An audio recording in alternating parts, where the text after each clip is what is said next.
Et l'édito Éco-Nico, c'est avec Nicolas Barret. Nicolas Barret, directeur de la rédaction du journal Les Échos, le président de la République l'a dit.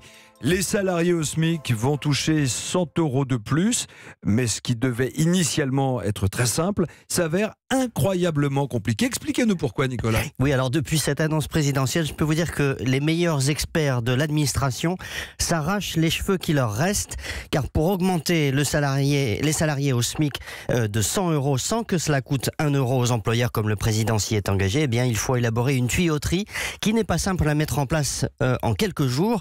Alors une solution consiste à augmenter la prime d'activité qui est distribuée par les caisses d'allocation familiale. Le problème, c'est que tous les smicards n'ont pas droit à cette prime d'activité. Par exemple, s'ils vivent avec un conjoint qui gagne plus ou s'ils ont des enfants à charge.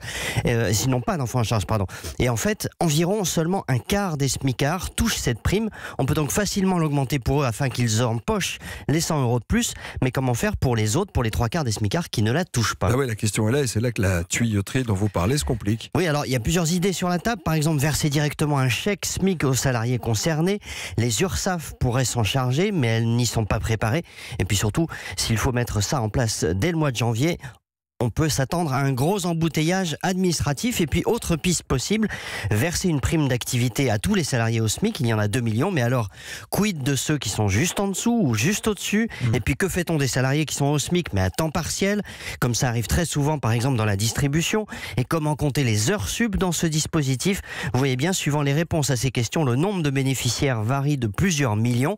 Et enfin, si le dispositif retenu ressemble trop à une usine à gaz, le bénéfice politique de l'opération risque d'en prendre un coup. Vu la facture de plusieurs milliards d'euros, ce serait quand même un comble.